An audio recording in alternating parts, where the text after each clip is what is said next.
नाजरीन, आज मैं जम्मू कश्मीर की बात कर रहा हूँ, जहाँ आज मुसलमान डोमिनेंस में रहते हैं, जहाँ 85 लाख से भी ज़्यादा मुसलमान रहा करते हैं।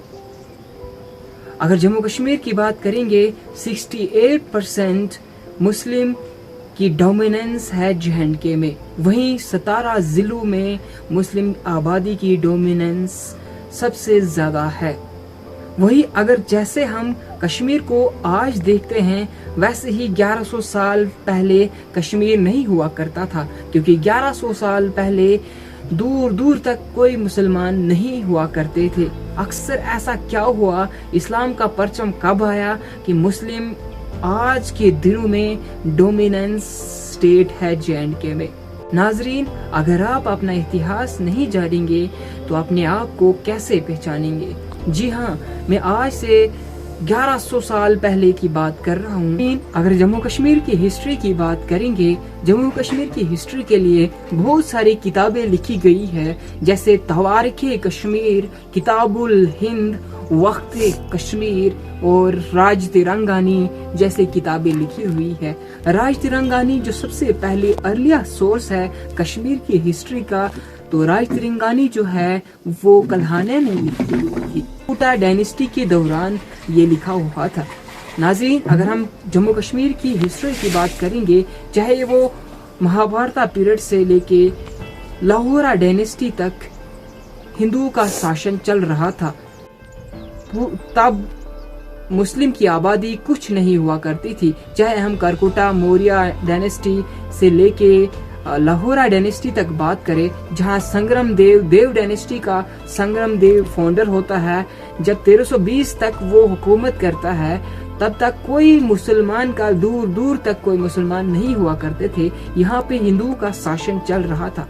संग्राम देव जो है, यहाँ पे धोल का एक कमांडर हुआ करता था, धुलोचा, जिसने संग्राम देव को मार दिया था। उसके बाद कश्मीर में एज ए किंग बनने के लिए कॉन्फ्लिक्ट चल रहा था। वहीं पे शाह मीर और रंचिन लद्दाख से ये प्रिंस हुआ करते थे, जो as a minister Dev dynasty में काम करते थे।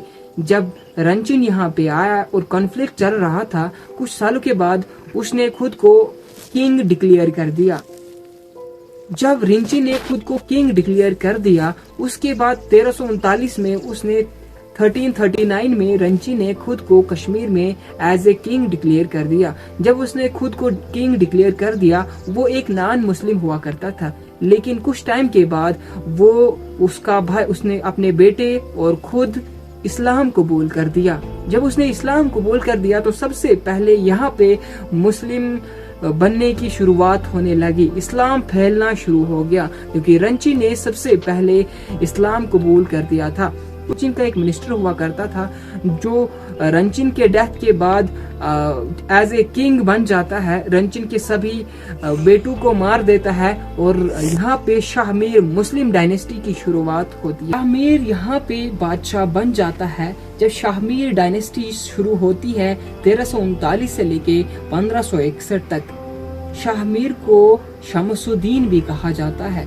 शमसुद्दीन ये एक ऐसा किंग था जिसने इस्लाम फैलाना शुरू कर दिया, लेकिन तब भी हिंदू का डोमिनेंस बहुत ज्यादा हुआ है। साहिबुद्दीन शाहमीर का बेटा अपनी डायनेस्टी को संभालता है। साहिबुद्दीन के बाद उसका बेटा कुतुबुद्दीन आता है। कुतुबुद्दीन के दौरान बहुत सारे सूफी सेंट आया करते थे, जो इस्लाम फैलाने की कोशिश करते हैं। लालेश्वरी एक सेंट हुआ करती थी, तो बुत परस्ती को मना करती थी। इसके जरिए से, लालेश्वरी की वजह से अब हिंदू जो है वो कॉन्फ्लिक्ट में आ गए कि ऐसा सच में हुआ करता था, क्योंकि उन्हीं के धर्म लालेश्वरी सेंट, उन्हीं की सेंट हुआ करती थी, जो बुत परस्ती को मना करती थी।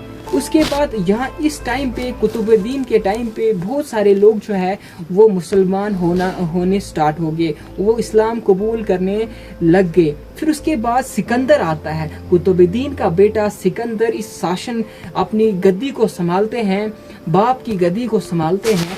जब सिकंदर कश्मीर में रूल कर रहा होता है, इसको औरंगजेब ऑफ कश्मीर भी कहा जाता है, क्योंकि इसने बहुत सारे मंदिरों को तोड़ा है, और जो मुस्लिम नॉन मुस्लिम हुआ करते थे उस पे सिकंदर ने जजिया टैक्स लगा दिया था। उसके बाद جب یہ اسی لیے اس سکندر کو اورنگزیب آف کشمیر بھی کہا جاتا تھا۔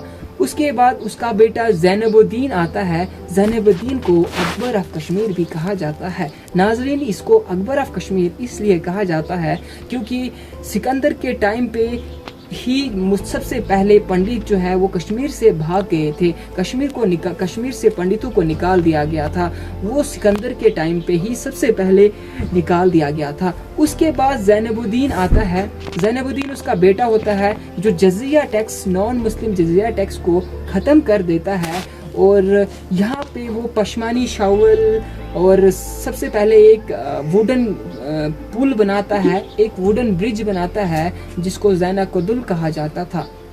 ناظرین، زینب الدین ایک ایسے لیڈر ہوا کرتے تھے جس کو دیکھ کر چاہے وہ مسلم ہو یا نان مسلم ہو، اس کی بادشاہت اور اس کے ایز اے رولر ہونے پہ پراؤڈ کرتے ہیں، کیونکہ اس نے جزیہ ٹیکس کو ختم کر دیا اور ہر چیز اس کے رول پہ اچھی چل رہی تھی، چاہے وہ مسلم ہو یا نان مسلم ہو، سارے اپنے حساب سے رہ سکتے تھے۔